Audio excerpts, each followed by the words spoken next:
مومنین اپنے آپ کو اور آپ سب کو اللہ تعالیٰ تقویٰ اختیار کرنے کی تاکید کرتا ہوں اور آپ سب کو دعوت دیتا ہوں کہ اللہ تعالیٰ سے ڈریں اور اللہ تعالیٰ کے جو احکامات ہیں آپ وہ واجب کی صورت میں ہو یا حرام کی صورت میں ان پر ہم عمل کریں، حرام کاموں سے اپنے آپ کو بچائیں اور جو واجب کام ہے ان کو ہم انجام دیں۔ اور یہی وہ راستہ ہے جس پر چل کر انسان دین دنیا میں سعادت اور کامیابی حاصل کر سکتا ہے۔ اربعین کے ایام ہے، اس حوالے سے اربعین کی جو مناسبت ہے اس میں دو تین باتیں ہیں۔ ایک بات یہ ہے کہ بہت سارے مورخین اور اہل بیت علیہ السلام کے ماننے والوں کے درمیان یہ قول مشہور ہے کہ سرحائے مقدس شہداء بالخصوص سرحدت امام حسین علیہ السلام شام سے واپس لایا گیا اور اسی روز اربعین کو امام حسین علیہ السلام کے جسد اطہر کے ساتھ دفن کیا۔ ایک مناسبت یہ ہے کہ امام حسین علیہ السلام کے مقدس سر کو شام سے واپس کربلا لایا گیا اور پھر اربعین کے دن وہاں پر دفن کیا۔ دوسری جو مناسبت اسی اربعین کے ساتھ ہے یہ ہے کہ اہل بیت علیہ السلام اسیران اہل بیت علیہ السلام واپس کربلا آئے اور انہوں نے آ کر امام حسین علیہ السلام کا کربلا کیا۔ اور یہ بھی ملتا ہے کہ یہ بھی اربعین کے دن کربلا میں پہنچے ہیں۔ ظاہر سی بات ہے کہ یہ دونوں قول آپس میں ملتے ہیں اور اکثر امام حسین علیہ السلام کو لایا گیا ہے تو اس کے لانے والے امام سجاد علیہ السلام۔ یہ بات تحقیق طلب ہے اور چونکہ تاریخ کا مسئلہ ہے جس میں عقیدہ عنوان نہیں ہے، یہ بات عقیدت کی بات نہیں، تاریخ کی بات۔ تو ہم مسائل کو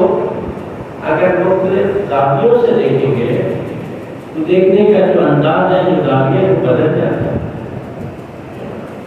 اب ہم تاریخ کے عنوان سے دیکھتے ہیں، عقیدت کے عنوان سے تاریخ کے عنوان سے اسیران اہل بیت علیہ السلام کی شام سے کب واپسی ہوئی اور آیا وہ کربلا میں آئے یا نہیں آئے، تو اس میں بنیادی طور پر مورخین خصوصاً جو ہمارے شیعہ مورخین ان کے درمیان اختلاف پایا جاتا ہے۔ ایک قول یہ ہے کہ اسیران اہل بیت علیہ السلام شام سے رہائی کے بعد سیدھا مدینے میں کربلا نہیں ہے اور مدینے میں۔ دوسرا جو قول ہے وہ یہی ہے کہ جو زیادہ مشہور ہے کہ اہل بیت علیہ السلام شام سے رہائی کے بعد واپس کربلا پہنچے، اربعین کیا ہے اور اس کے بعد پھر وہاں سے مدینہ ہے۔ آپ یہی سنتے ہیں عام طور پر یہی پڑھا جاتا ہے۔ اب اس میں پھر دو قول ہیں، یعنی دو قسم کے نظریے پائے جاتے ہیں۔ مورخین کہتے ہیں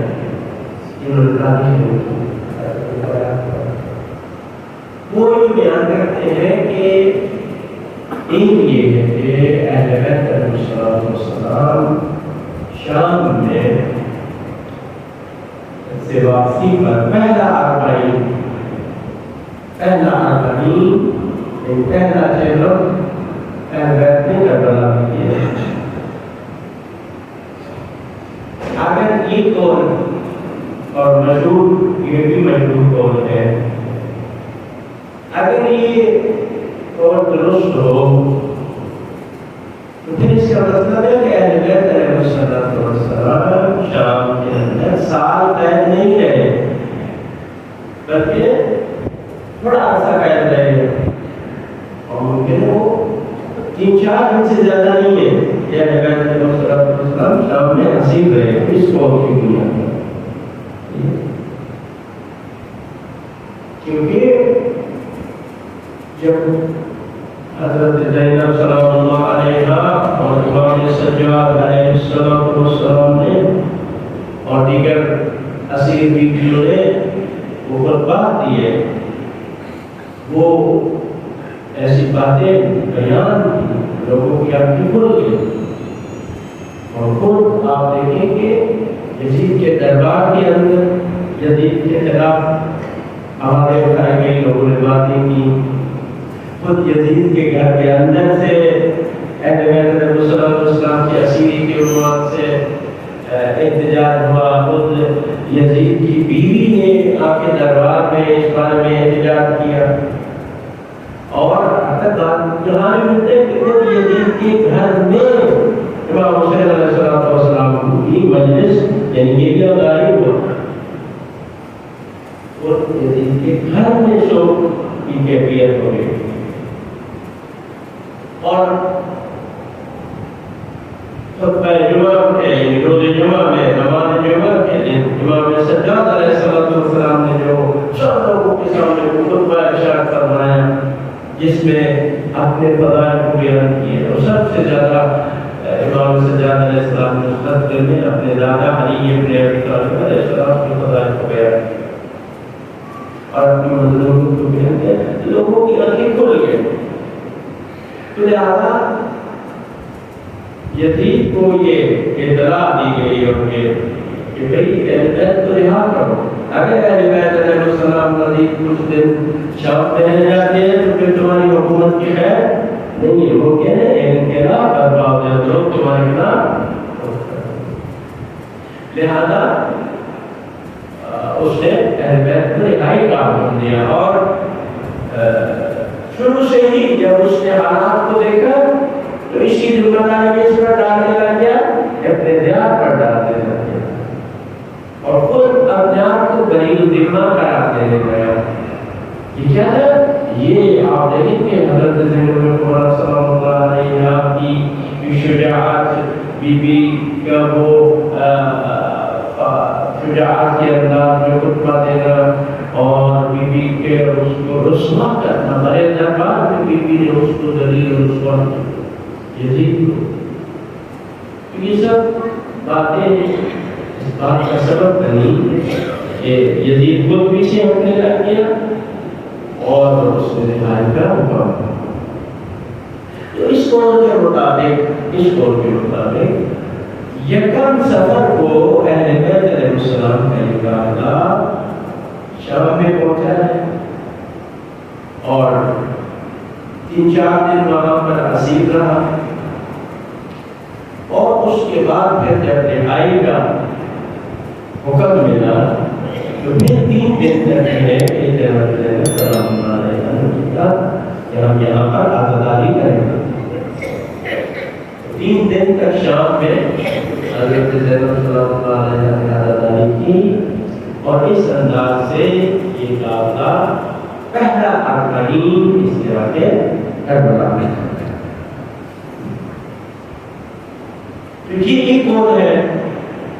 اور اسی لحاظ سے یہ اربعین کی مناسبت ہے اور دوسرا جو اس کے مقابل میں قول ہے وہ یہ جو آپ اور ہم سنتے آئے ہیں اپنی مجالس میں، وہ یہ کہ سال تقریباً اہل بیت علیہ السلام اسیر رہے،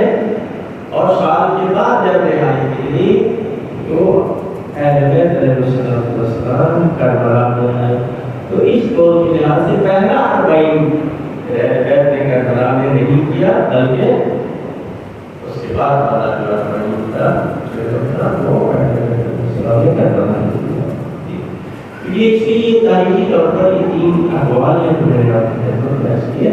اور ہمارے علماء اور محققین اس بات کو پہلے والے قول کو تصدیق کرتے ہیں کہ بعد اپنے جو ہے دلائل ہے،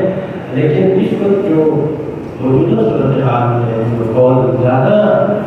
نزدیک حقیقت لگتا ہے اور محققین کی زیادہ رائج ہے، وہ دوسرے والا قول ہے کہ اہل بیت علیہ السلام نے پہلا 40 کربلا میں آ کے کیا ہے۔